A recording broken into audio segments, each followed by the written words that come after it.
Halo, assalamualaikum. Jika kalian tanya buku terbaik apa yang pernah aku baca sampai detik ini, jawabannya adalah This Book. This Book, Man's Search for Meaning by Viktor Frankl. Bukan cuma aku aja yang bilang buku ini tuh buku terbaik, karena buku ini tuh masuk ke dalam 10 besar buku paling berpengaruh di Amerika Serikat by Library of Congress dan juga Book of the Month Club di tahun 1991. Kenapa buku ini aku nobatkan sebagai buku terbaik yang pernah aku baca sampai detik ini? Karena buku ini tuh mengubah cara pandang aku dalam memandang ke sebuah kebahagiaan dan juga membuka mata aku akan kekejaman Holocaust yang terjadi pada Perang Dunia Kedua yang dilakukan oleh Nazi.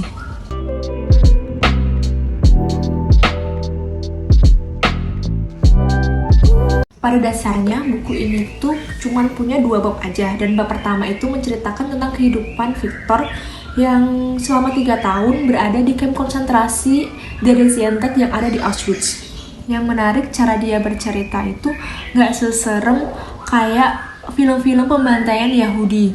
Nah, kayak filmnya Steven Spielberg yang judulnya Schindler's List. Oh iya, Viktor Frankl ini kan juga seorang psikolog, jadi dia membantu kita untuk melihat kondisi kamp konsentrasi secara lebih objektif dari sudut pandang seorang psikolog. Kalau di bab yang kedua, lebih menerangkan di teorinya Viktor Frankl tentang logoterapi. Logoterapi itu sebuah ilmu psikologi mengenai peran makna hidup pada diri seseorang. Logoterapi sendiri diambil dari bahasa Yunani logos yang berarti makna. Dengan logoterapi, dokter akan membantu orang menemukan makna hidup yang mungkin tersembunyi. Makna hidup itulah yang membuat manusia itu bisa bertahan hidup seburuk apapun kondisinya. Nah, karena buku ini tuh membahas logoterapi, sehingga setelah membacanya aku tuh merasa buku ini tuh bisa jadi autobiblioterapi buat aku, atau terapi penyembuhan dengan membaca. Viktor Frankl tuh cuma mau bilang kalau kehidupan itu menyimpan makna tersembunyi, even itu keadaan yang paling memilukan dan mengenaskan sekalipun. Konteks seperti kamp konsentrasi itu cocok buat orang-orang yang mudah putus asa. Orang serem apa coba hidup di kamp konsentrasi yang kesempatan buat hidupnya itu kecil banget.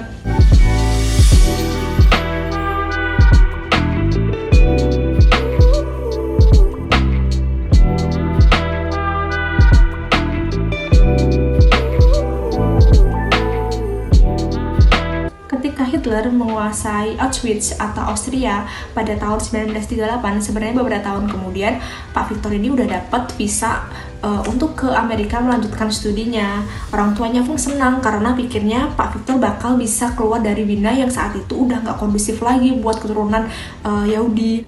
Saat itu orang-orang keturunan Yahudi diancam untuk dibuang ke kamp konsentrasi. Galau lah Pak Viktor. Jadi dia tuh mau melanjutkan studinya ke Amerika untuk mengembangkan logoterapi, tapi di lain sisi dia harus meninggalkan orang tuanya di Wina yang keadaannya udah mengkhawatirkan banget. Terus one day Pak Viktor ini lihat pecahan kepingan 10-an firman Tuhan yang tepatnya berbunyi, hormati ayah ibumu, lestari hidupmu di tanah yang diberkati Tuhan. Dengan petunjuk itu, akhirnya Pak Viktor yakin untuk menemani kedua orang tuanya di Wina aja dan membiarkan visa ke Amerika tuh expired. Hingga pada tahun 1943, mereka semua sekeluarga dibawa ke kamp konsentrasi Theresienstadt. Semuanya, Pak Viktor, kedua orang tuanya, saudara laki-laki, bahkan istri dia yang lagi hamil, dan mereka semua sadly berakhir meninggal di kamp konsentrasi kecuali Pak Viktor. Pengalaman selama 3 tahun di kamp konsentrasi itu ternyata membawa Pak Viktor menemukan makna hidup dia, sehingga dia pun bisa membantu banyak orang lewat buku dia, termasuk aku.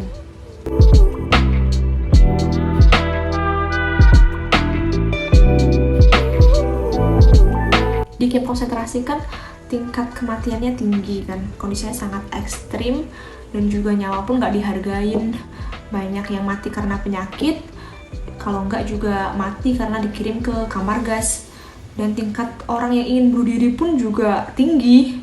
Lalu bagaimana cara Pak Viktor ini untuk memupuk harapan dan mimpi dia di dalam kondisi kamp konsentrasi yang sangat ekstrim itu?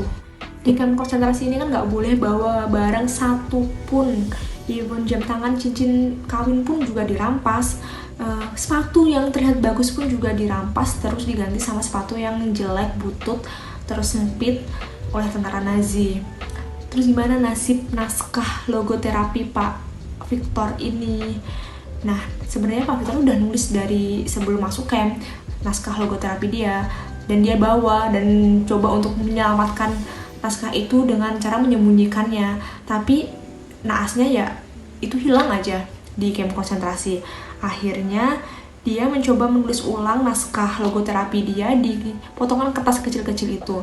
Nah, karena menulis itu dia bisa tetap stay waras di dalam camp konsentrasi. Jadi dengan menulis dia berpikir kalau biar raga dia ini terkurung di camp konsentrasi, tapi pikiran dia tetap bekerja, tetap bereksplor. Yang kedua, dia berusaha untuk ngobrol dengan dirinya sendiri.